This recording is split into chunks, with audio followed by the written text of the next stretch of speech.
We are so pleased to have you all here today to hear these brave women share their stories. I'm going to introduce you to everyone up at the front table. Julie McAllister and Ellie Heitz are our warriors, so thank you. We have Julie's sister Amy Nugent here and Allie's mom Keri Rosenthal, and we're going to hear from them as well. And Dr. Regina Hooley, who is professor of radiology and biomedical imaging, and she's going to share some information with us as well. And what a story. We'll start with Allie. What a story she has to tell. For anyone who isn't familiar, Keri Rosenthal has been with Pink 8 since day one, many, many years before she could have ever imagined that her own daughter would be diagnosed, especially at such a young age. Way back in the day, I think you were probably the first artist to find us and share your blocks of love and original art. And we know that your drippy hearts drip love, but they also obviously drip compassion. So thank you for having us. And I know that you will be inspired and educated by Allie's story, and we're so excited to hear it from you today. So you can start us off. All right. Hi, everyone. Thank you for being here. So my story started less than a year ago. Actually, pretty much, 1 year ago today, I was doing my 30-year-old checkup with my gynecologist. We went over some issues I was having, and she said, you have family history. You could do a mammogram, within the next year or two. I know you're just 30, but you might just want to do one just to be safe. That was literally 1 year ago. I was like, okay, I'll do it eventually. I was just moving across the country to California to kind of start a new life for myself and having the best summer of my life. So I was like, oh, I'll do this Thanksgiving, Christmas, something. There's no rush. Labor Day weekend came around last September, and I was just at the beach and randomly went like this and felt something up on my upper chest, right under the skin, like a small lump. I was like, that's weird. Maybe it's a cyst. Maybe it's just a swollen gland. I had all my girlfriends feel it. They were like, oh, that happens, comes and goes. 2 weeks later, still there. And I was coming back here to visit for the first time since moving. So I popped into my gyno, had him feel. He's like, you know what, probably nothing. He goes, it's probably nothing. We're going to go get you a mammogram and an ultrasound just to be careful. Got right in for both because it was a very quick turnaround. I had my best friend's wedding that weekend and went in. Before I can get to my car in the parking lot, they were calling me to come in the next morning for a biopsy, squeezed me in when they were like, oh, we can't get you until next week. They knew. So had my biopsy that week, and then a couple days later, the answers were in my MyChart, unfortunately, sitting up here at work when I found out. We were all together. Yeah, hard moment, but since then, the people who've supported me since, and everybody that I've met, Amy and the rest of Pink 8, and my incredible boyfriend that I met 2 weeks after I found out, stuck with me and supported me through the whole thing. I couldn't ask for anything more. I feel like it's the biggest blessing.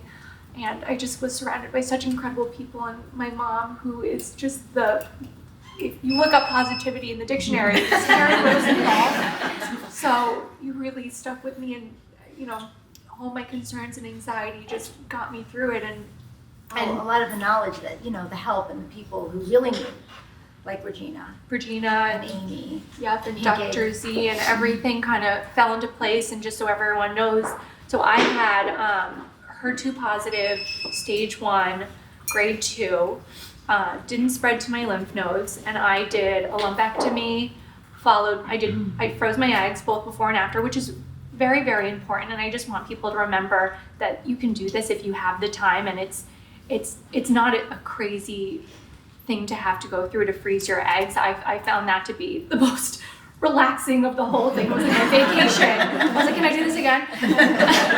So did my eggs, did surgery, did 12 rounds of chemo followed by radiation, and now I'm finishing my year with Herceptin immunotherapy and staying in menopause for the next 5 to 10 years. So I'm still in the midst of treatment, and some days are really amazing and I feel so lucky to be here, and then some days are more recently a little bit harder. You have a little bit of anxiety, but it's incredible what your body can do, and with the right support and the right outlook. I think positivity is everything, and being aware of your body is so important. So I feel grateful.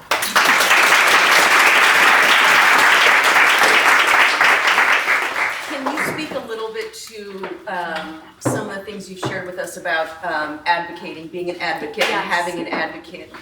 One of the original thoughts with having this roundtable discussion and having two warriors at such a young age, there's so many layers and so many things that happen when you are diagnosed, but at a young age, fertility becomes a big piece of it. So can you talk a little bit about how it came to you that that was something you could do right away, Yeah. and as a young person diagnosed, what's so important? That wasn't even a thought in my head, to be honest. Like and today we don't think a lot about cancer and all these things. Like I didn't even know that, your fertility is affected. So that wasn't a thought in my head. So one of the first people I spoke to was Dr. Z, who came in on his Saturday day off to see me. And I think before I even saw him, he called me like that night and was like, I'm putting you in touch with a fertility doctor, and you're gonna just go right into that, see if you can do it before surgery, or if not. Luckily my cycle lined up, and obviously like they gave me the choice. They were like, you don't have to do it, you can do it. I was like, we're doing it. I think that Monday after the Friday I found out, I started the injections. But I had to definitely push for it and make it happen. And I was like, how quickly can I come in and get scanned and everything and get this going? So I really had to push, and then push to do one more after the fact. After surgery was over, I did one more round. So I'm feel grateful that I obviously got to do 2 rounds of it, but you definitely have to, go into it knowing you want to do it, and it has to be something you want to preserve that for yourself. So it was really important to me. So Keri, as a mom, what is the first thing that you did when your daughter was diagnosed? Went into the closet and cried hysterically. That closet right there. Up there, yeah, screamed at the top of my lungs. And then came out and got strong for her, and went into warrior mode myself. Right. And soldiers. Momager mode. I sat in my dining room and I called everybody I knew who could help us, and scheduled things to happen as quickly as possible, and just got the best advice and direction, and any favor I could get, and everybody wants to help. Gina, Amy, you're our angels, for sure. Pink 8 angels. Guiding us through it, keeping us busy, coming for visits, dropping off food, just an ear if we need to cry, helping us make decisions. Sometimes it's really hard. There are lots of decisions to make. So just lining everything up so that it could just move as quickly as humanly possible. I think keeping Allie busy up until each big major point was important. I think that egg retrieval was something that she could focus on every single day. So just baby steps and having a focus every single day to get through to the next day, is important. And then, it was as if I had it. And then sometimes, of course, I wished it was me and not my child. So just doing everything we possibly could, and we have a great outcome, and we got through it quickly, and it's never going to come back. Period. The end.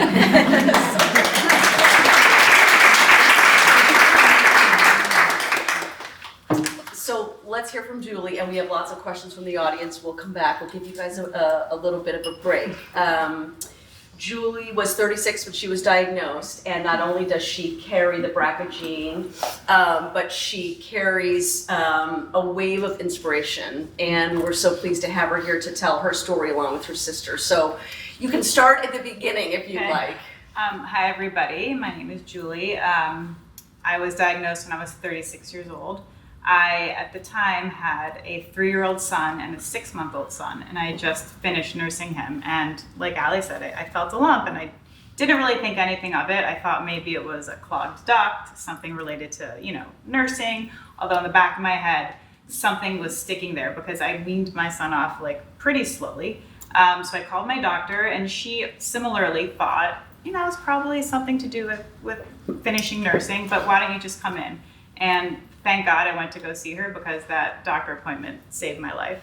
And similar to your story, I went in, I got sent to a radiologist, and I was getting the sonogram, and all of a sudden the doctor's in the room and something was not right. And 2 days later, I found out that I had breast cancer, and they did not even know what kind of breast cancer it was. It was very rare. It was triple negative breast cancer, but a subtype of triple negative breast cancer. And I don't know how familiar everybody in this room is with triple negative breast cancer, but it's the opposite of the kind of cancer that you had. It is not receptive at all to any hormones, and it is the most aggressive. I think it affects 10 to 20% of women who are diagnosed with breast cancer, and there aren't as many treatments geared to this type of breast cancer because not as many people have it. So that was extremely scary.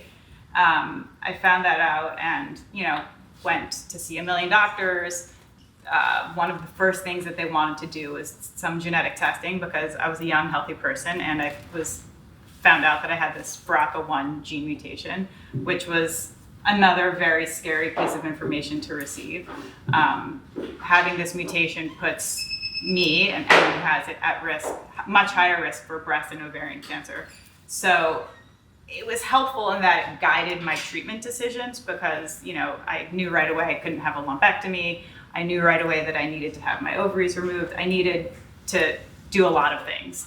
And it was also very scary because I have two sisters. I have my sister Amy here, and I have another sister, and I have two parents, and it came from one of them.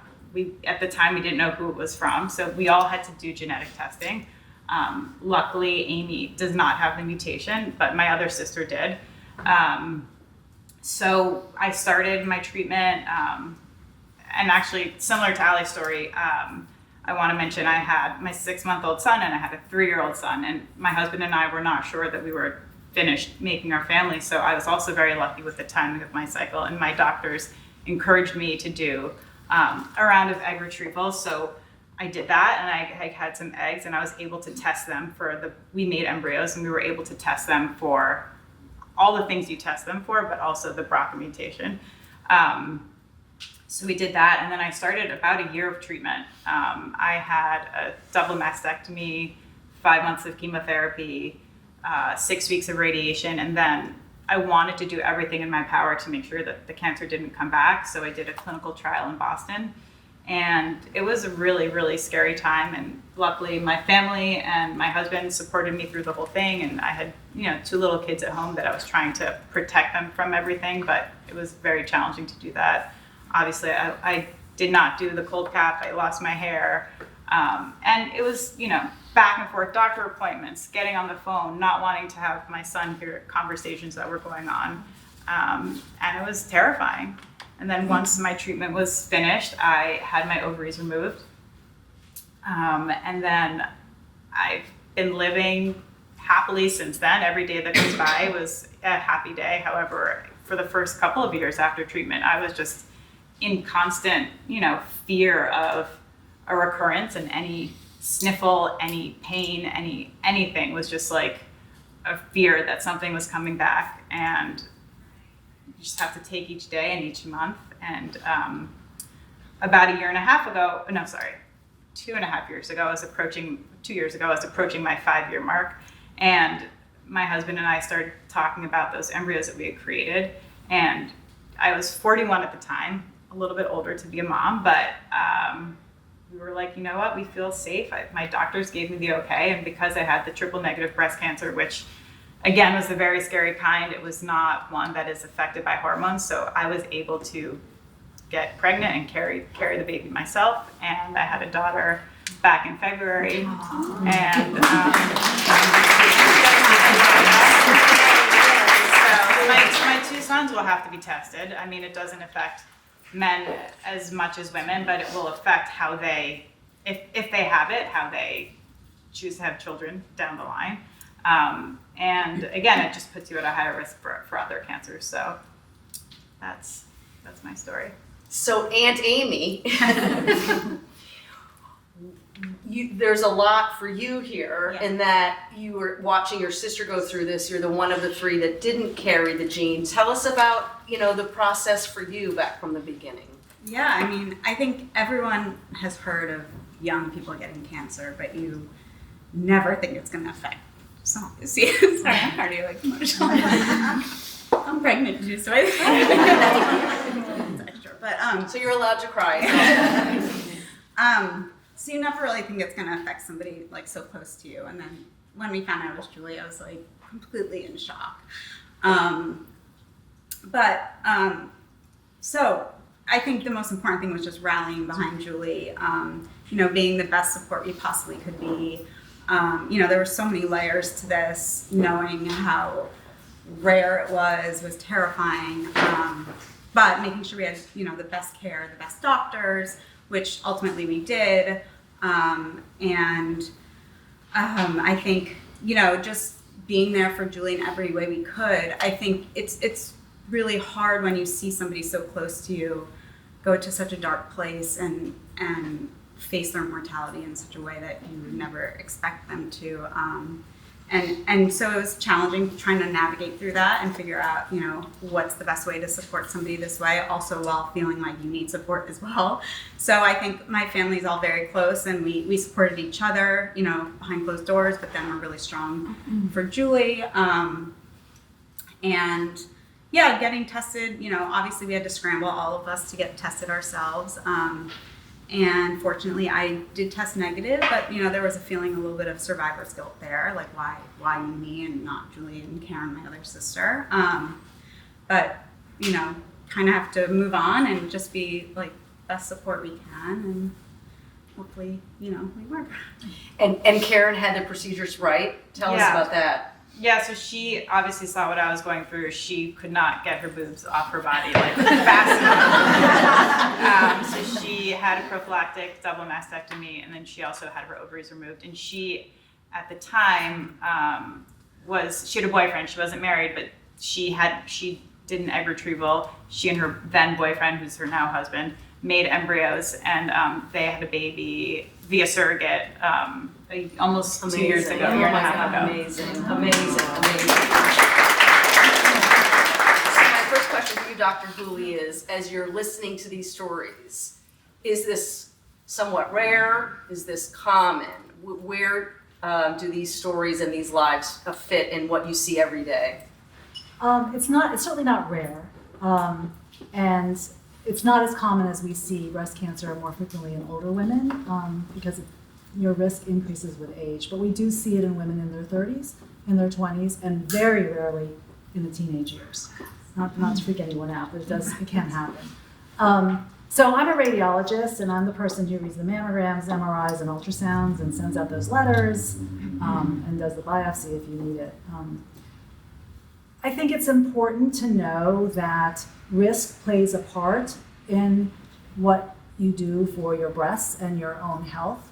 And it's great that both Julie and Allie have that self-awareness to know what was going on with their bodies and their breasts, and also have that self-advocacy, because in this day and age, with the way healthcare is, it's important to have that self-advocacy and know, to ask for help and not ignore things. Because what's also not that uncommon is we see people ignoring lumps to various degrees, the whole spectrum. And so it's important to catch it early if you can, because the treatment is easier, even though it's not easy, but it's much easier when you catch it early, and then the outcome is also better. So the self-advocacy is important. Your strength and resilience is amazing. And having that advocacy for others too, and to share your story so people know that it can happen in your 30s, and even in your 20s as well. Are you seeing more young women being diagnosed than you used to? That's a really good question, because we've been looking at that in our group, and so far the data shows that there is not an increase. Unlike, with colon cancer, we know for sure that there's data that colon cancer is increasing in younger people over the last, 10 years or so. But we don't have the data yet to show that, but we do see a lot of it. So we're doing a study to try to see if there is a trend, but no definite data yet. So I think screening is confusing. Is screening, looking at our audience, and thankfully we have amazing videographers who are here, and so many more are going to be able to see this. And so it's all about, one of the things for the Warrior Connection that's so important to Pink 8 is to educate, and for others who need information and want information can watch this. So a little bit about what you would want anyone who's watching this to know about screening, and where are we today, and is it different, and what do you recommend, and what should we know? Sure. So in the past, it was like you have your screening mammogram by age 40 and every year after 40. That's what a lot of us remember. But now it's changed, and there's a more personalized approach. And I think it's important to know your risk. And now what we're recommending is that that a woman has risk assessment, ideally around age 25. Which means that she would be going to her PCP, usually an OBGYN for most women, maybe their family doc, whatever, and have that risk assessment done, and they'll just go through your family history of breast cancer and other cancers, that sort of thing. And if there's any trigger or sense that you could be at high risk, you could have formal genetic testing and counseling, and that would start a referral to that if your PCP or OBGYN noted that you might have high risk. And then you might catch a genetic variant. There's a whole bunch of them, and there's new ones every day. Like, I can't keep track of it. I'm not a geneticist. Yeah, there's a whole bunch. And there's some that we don't even know. Like, we think that they're there, but they haven't defined them yet. And so if you find that you're at increased risk, and that what we define as increased risk is a greater than 20% lifetime risk, then you would start at age 25 with an MRI every year. And then after 30, you would have an MRI and mammogram every year. Is generally what it is. And if you can't have the MRI, for whatever reason, you would supplement that with an ultrasound. And that's for women who are at high risk. And then you can determine your risk. It's very confusing. So often, one thing that I think is an interesting question is, we hear so often that so many women are diagnosed with breast cancer that don't have a family history. So how do you catch them if, they might, have something before 40 or aren't in a hurry to get their mammogram and they don't have that high risk? So we talk a lot about risk, but the majority, it's really important, this is a great point. Most breast cancer is diagnosed in women without any significant or known risk. So we see this all the time. We're like, well, I skipped my mammogram. I haven't had one in 5 years because I don't have any risk factors. And it's like, well, it doesn't really matter because the majority of breast cancers occur in women without risk. So I think it's safe to say that, starting at age 40 is generally good for women at average risk with your mammogram. There's reasons why we wouldn't start screening at age 30 in women at average risk. And usually women who have cancers diagnosed before age 40 at a younger age tend to have some increased risk. So I think the combination of self-awareness, if you feel a lump that persists, don't hesitate to go in and have a check. It's pretty straightforward to do. But generally, for most women, starting at age 40 is fine with a mammogram. All right, so we're going to take our first question from our gals and guys here who have asked. So Allie, we'll start with you. They want to know what is the best and most helpful way to help someone going through a breast cancer diagnosis. And really, this is, can be somewhat practical question. Did you need food? Did you need wine? Did you need company? Did you want to be left alone? Can you think about, maybe some days are different than others, but what is really helpful to someone who's going through it?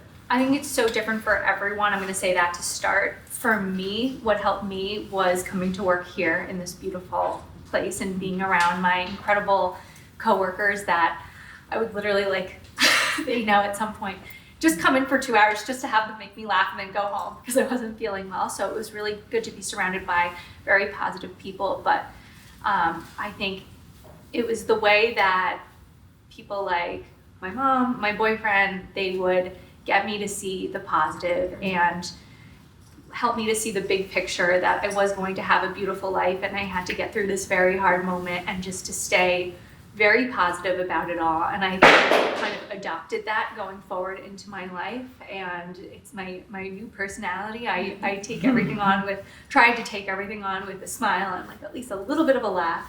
And I didn't want the like, I'm so sorry for you. Like that was, I can hear that. Like for me, and that works for some people, want the just to be held and hugged and to be cried with. I wanted to laugh and, you know, think about amazing things that were going to happen in my future and kind of like poke fun at, not that it's funny, but try and put some humor in it a little bit. So that's what helped me. How about you, Julie? What worked for you? What did you find you treasured most? I agree with Allie. I think it's really personal. For me, because I had such a rare cancer, I wanted to be put in touch with somebody who was alive that had had my cancer, and that was a really challenging thing to find. I just wanted to talk to somebody who was like me, a young mother who was diagnosed at a young age and was like past 5 years out. And so to me, talking to people one-on-one was like very, very helpful and inspiring.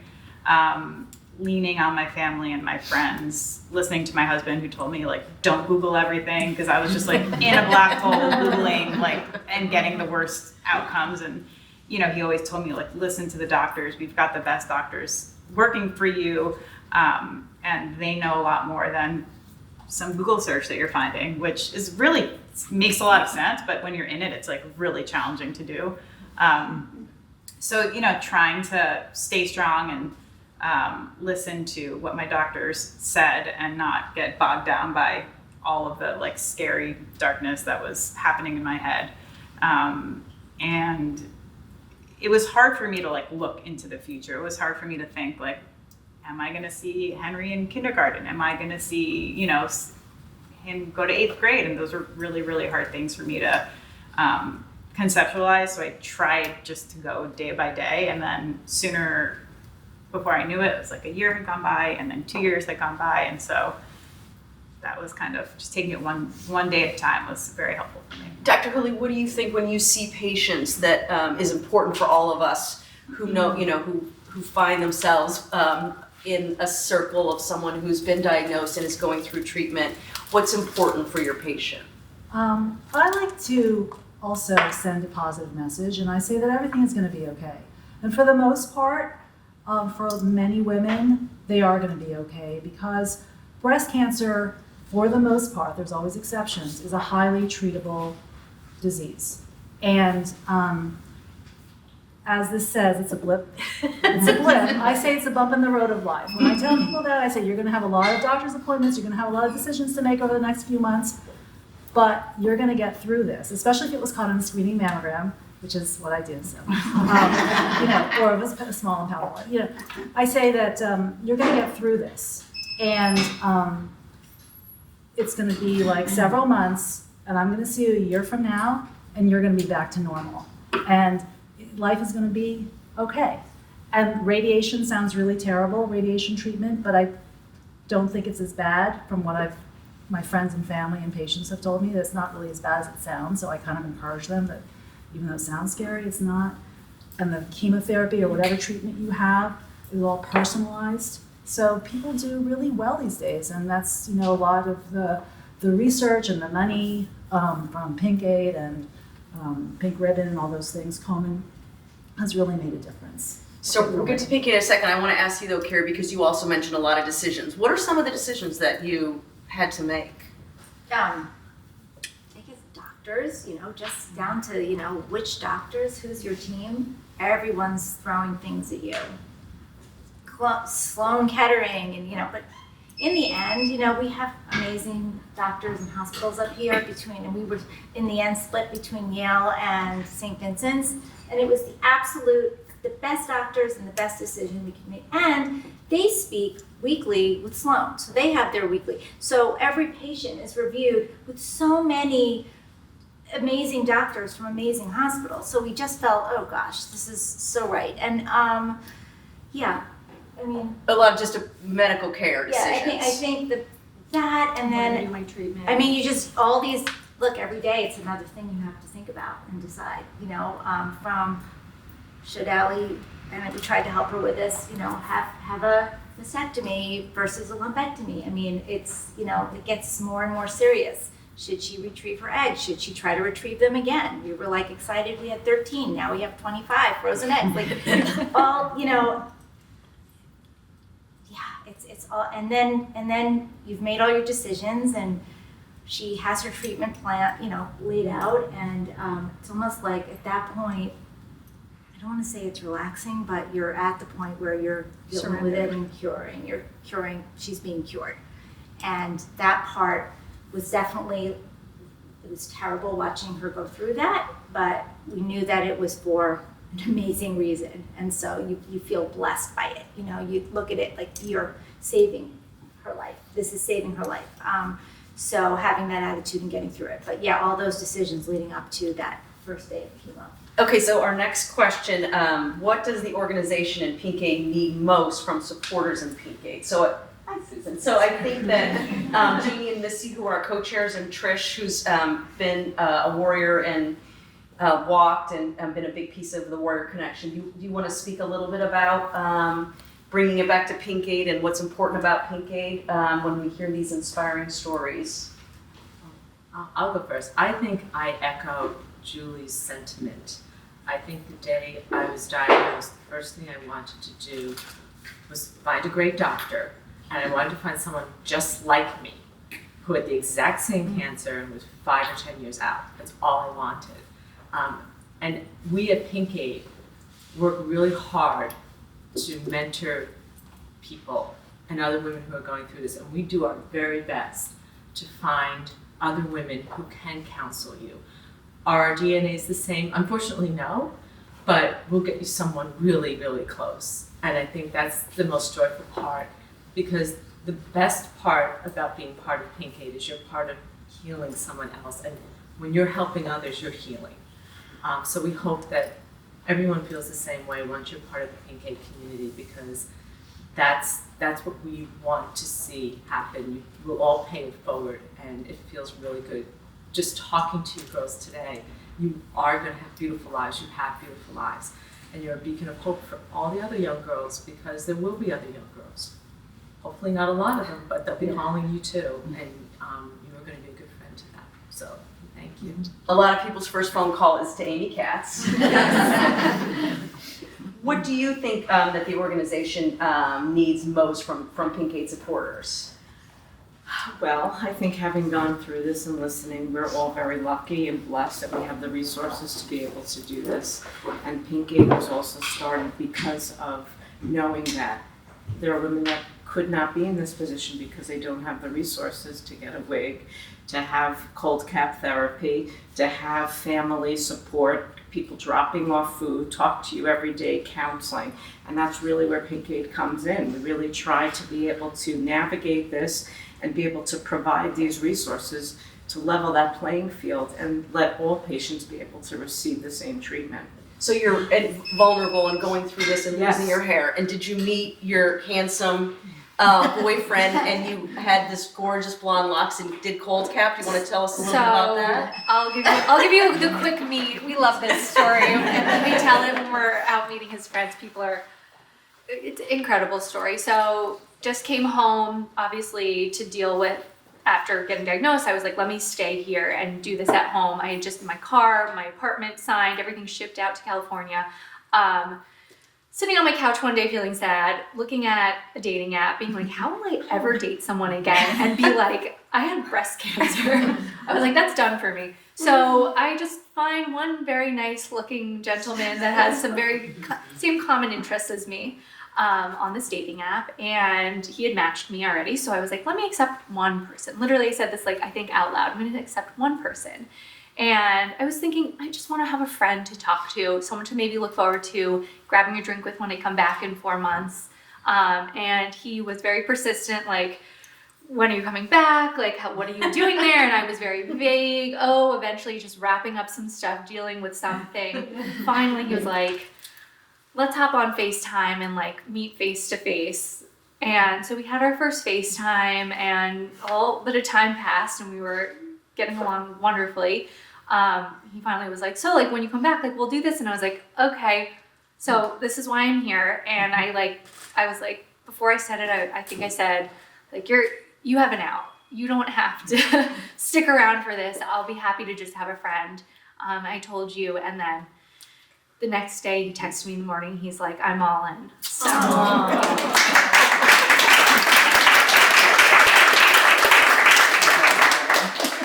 That's our new Pink Aid logo is I Heart Aaron. Keri, get on that. Help on that. But I did warn him, there might be hair loss. I told him I was doing cold cap. I knew I was going to lose my eyelashes and some of my eyebrows. And even, last week I started, I lost my eyelashes after chemo and just the other day they started coming out again. And I called you crying in the morning, like, they're coming out again. I'm sorry for what you signed up for. And you were just, I don't care. Who cares about eyelashes? Silly little, they don't even do anything. Keeping it in perspective for me. Yes. Very Okay, Jeannie, you're next. Give us a couple thoughts of what Pink Aid, and even funds are important. Well, these two lovely ladies stole what I wanted to speak about. So you have to But talk about I will say this is, I kind of hate this. I'm gonna just stand because I don't like my back speaking to you. I was just going to say, this is educational, this is emotional, this is really, really, special to share with everybody, and can't thank all of you enough for sharing your stories. As Amy mentioned, there are lots and lots of women out there who do not have this kind of support. Financially, it is, when I got in touch with Pink Aid for the first time, I kind of went back to my journey as a survivor and thought, I can't actually believe people go through this and don't have the resources. And the fact that, lights aren't being kept on because you can't pay your lights or your mortgage or your rent, or you need food and you literally need to get a food card because you kind of have to decide, where are my funds going?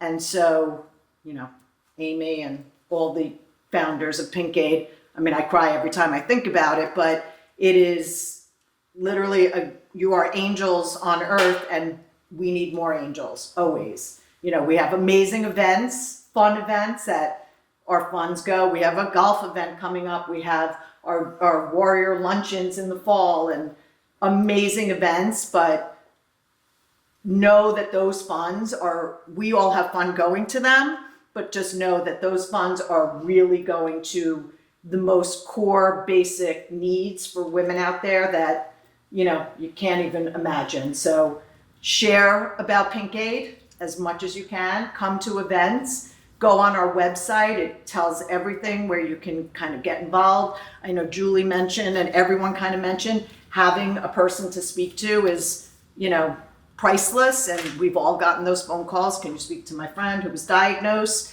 And we're really ramping up our peer-to-peer program. So as survivors, we're going to look to any of our survivors to, get involved on that side of it. And please, if you know people who are diagnosed, send them to us. We want to help. We want to be there for them. So that's what I wanted to say. So thank you.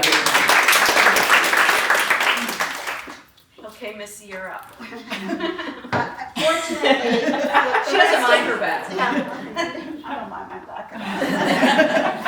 No, but thankfully for these women first of all, thank you girls all, but they did say everything. But I think what is important, in your package, you will see there is information about Pink Aid and how you can help Pink Aid. And we're always here to call because we always need volunteers. Again, we always need funds. But one of the most important things, this is our warrior connection. And a lot of the people, you are all warriors. A lot of us here are warriors, myself included. We really do want to set up this peer-to-peer mentoring. Is so important, especially as young diagnosed women. It is hard to find. So if we can help one person, this would be a wonderful event. So in your package is information. Please read through it. Please reach out to us.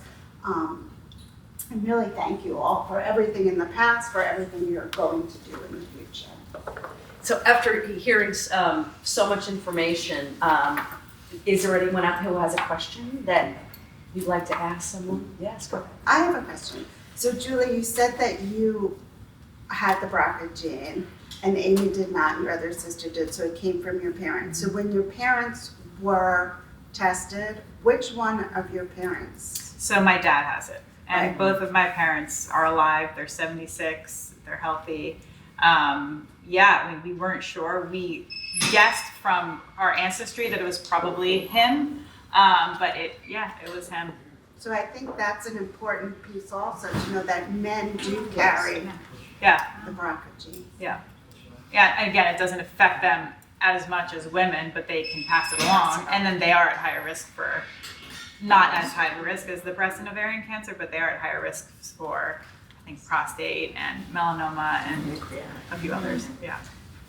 And your little girl, Kate, she does not. So she does not know. So we were able to, and once you make embryos, you don't have BRCA, but you can test them. There's a whole bunch of testing that goes into embryos regardless, and then they can do gene-specific, mutation-specific testing. So we were very lucky that, she doesn't have it. And just to add to that point also, as far as Pink Aid, the money that we raise, one of our hospitals, if not two, we actually support people who don't have the means to give them genetic testing. Yes, which it's is very huge. expensive. Exactly. I don't know how it gets covered by insurance for most people, but on your own, it's like thousands of dollars to do this genetic Exactly, testing. and that's one of the areas that Pink Aid supports. No, I think also just to emphasize paying it forward is also one of the most important things you can do, and that's what all of you have done. Everybody here has done. Anytime you volunteer, anytime you choose to do something, you're paying it forward, and you're spreading that compassion and teaching everybody really a more positive way to look at things, to find what it is that individual needs to get through this, because we could make this as positive a journey as possible, because that helps. Right, it definitely helps. So, but thank you, because everybody here has paid it forward. Whether you came, you showed up, you spoke, you listened, you're sharing. And that's what it's all about. So we thank you all so much for doing this, and if anybody needs to be inspired and needs to be in a positive place, I would just come here. So thank you so much. Thank you. I'll see you tomorrow. And more, Keri, not only, can I tell them also? Yes. Not only did she give us this beautiful space and her daughter and everything, but Keri also, as everybody knows, is everywhere, and everybody adores her artwork, and so does Bloomingdale's. So Keri is doing a collab with Bloomingdale's, our Aqua division, and she's making a beautiful painting for them that will be auctioned off at Pink Aid. And Bloomingdale's is driving all of their entire database to our auction site. So this painting could be as high as the bid will allow. And it's pretty incredible. And Keri got to choose a charity of choice, and she chose Pink Aid. And so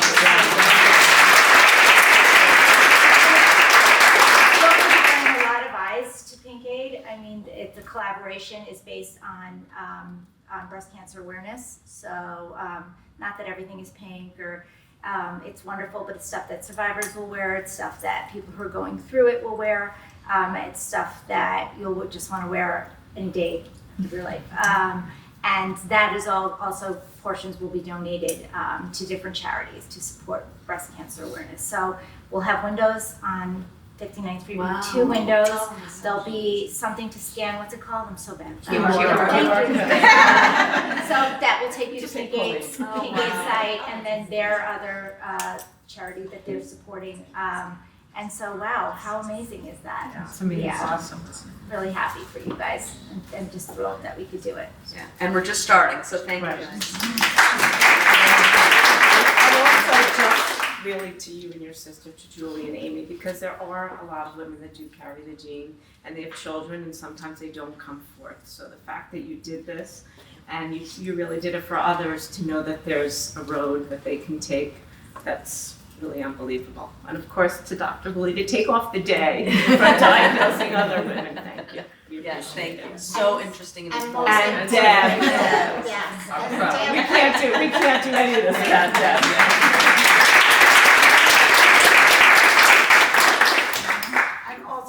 everybody also who would like, I assume, stay a little bit, we can have some questions. We also have, if anybody feels so inspired, we do have a QR code that you can pay forward. We also have our pink scoops for anybody who would like to donate, and thank you. And if you feel like shopping, you don't have to. Where get the skirt?